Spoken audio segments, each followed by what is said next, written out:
ওয়ালাবাগে হত্যাকাণ্ডের সময় টি.এস. ইলিয়টও বিরুদ্ধে লিখেছিলেন, মানে পক্ষে লিখেছিলেন ব্রিটিশদের।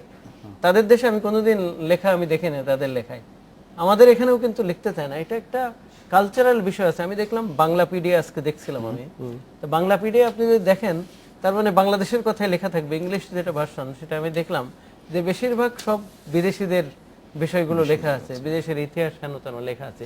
এটা কিন্তু একটা কালচারাল বিষয়। তার কারণ আমরা ওই যে ইকোনমিক্স একটা বলে সেন্টার পেরিফেরি থিওরি, আমরা মনে হয় সেন্টার পেরিফেরি থিওরির কিছুটা হলে আমি একটু আপনার কথার মধ্যে ঢুকতে চাইছি একদম, কারণ এটা পারবো না, কারণ সবাই আপনি যে কথাটা বলছেন যে নতুন শিক্ষা সচিবের আপনি দায়িত্ব নিয়ে আপনার প্রতি সত্যি প্রত্যাশা বেশি। এই যেটা বললেন যে একটা মসজিদের দিয়ে ইতিহাস শেখানো যে সবকিছু হচ্ছে, আপনি কি এরকম একটা নির্দেশনা পাঠাতে পারেন? আমরা যেমন কি মনে করি যে একজন ভূগোল শেখার জন্য উত্তর দক্ষিণ ইত্যাদি হচ্ছে।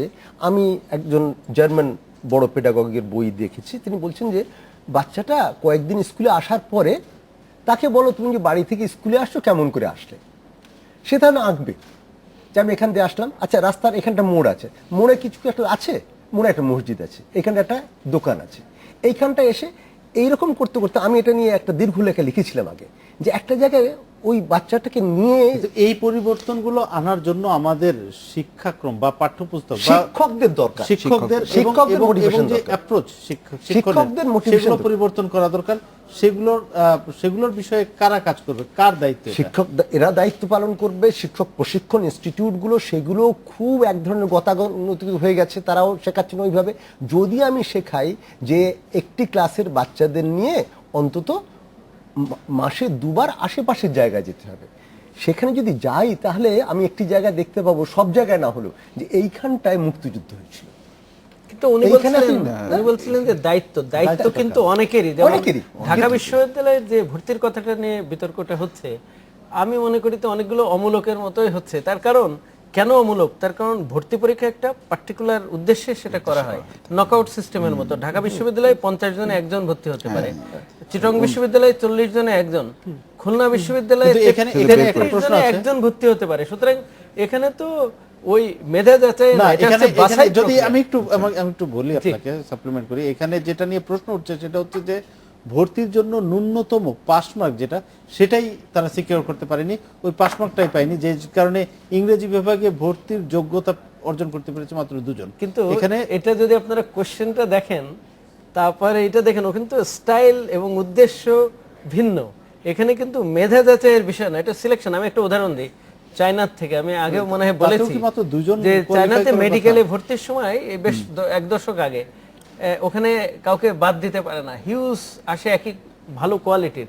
তখন তারা হাইটের একটা ক্রাইটেরিয়া দিয়েছে, যারা 5 ফিট এত ইঞ্চি তাদের হবে। কিন্তু এরপরে দেখা গেছে অনেকে যারা হতে পারে না ভালো, তখন তারা ডাক্তারের কাছে গেছে যে পা এটা কেটে ট্রাকশন দিয়ে তারপরে হাড় আস্তে আস্তে হয়েছে, লম্বা হয়ে তারপরে ইন্টারভিউ দিয়েছে। সুতরাং এটা কিন্তু চিন্তা করার বিষয় আছে। আমি টাইম ম্যাগাজিনে দেখেছি এটা। তাদের বিপদটা বিপরীত দিক থেকে, কিন্তু আমাদের বিপরীত। সেই জন্য আমি বলছি সোসাইটিকে সাপোর্ট করতে হবে। সোসাইটিকে না সাপোর্ট করলে কিন্তু অনেক কিছু করা যাবে না। যেমন উদাহরণ, আমার নিজের ব্যক্তিগত ইচ্ছা আছে যে আমাদের যে পাস মার্ক 33 পৃথিবীর কোথাও নাই। পাস মার্ক আমরা একটা স্টেজে কিন্তু চলে আসছি, এখন আমাদের পাস মার্ক 40 করা উচিত। কিন্তু আমার মনে হয় আমি যদি এখনই করি বিরাট ধরনের আন্দোলন হবে, এবং আমার মনে হয় তাই।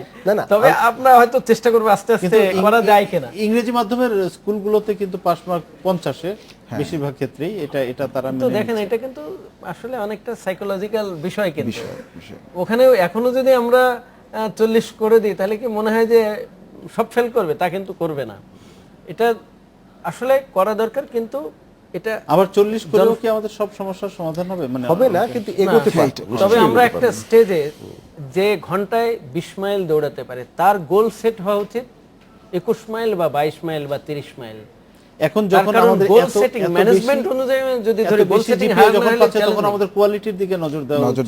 ডেফিনেটলি এখন আমাদের কোয়ালিটির দিকে নজর দিতে হবে। তবে অবশ্যই ফাইভটাও যদি একটু কঠিন করে দেওয়া যায় তাহলে আমি মনে করি আমার কাছে কিন্তু জিপিএ 5 বা জিপিএ A+ বা A আমার কাছে কিছুই না। আমার কাছে মনে হয় ব্যক্তিগতভাবে আমার কাছে মনে হয় যে যারা জিপিএ 5 পাচ্ছে বা A পাচ্ছে বা B পাচ্ছে, তারা পরবর্তী জীবনে সাকসেসফুল হচ্ছে কিনা।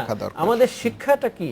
আমি আমলা হিসেবে শিক্ষার সংজ্ঞা দিই হচ্ছে জেনারেল প্রিপারেশন ফর লাইফ। অবশ্যই আমরা একদম এবং অনুষ্ঠানের ট্রেনিংটা হচ্ছে স্পেসিফিক শেষ পর্যায়ে চলে এসেছি। ধন্যবাদ আমাদের স্টুডিওতে আসার জন্য।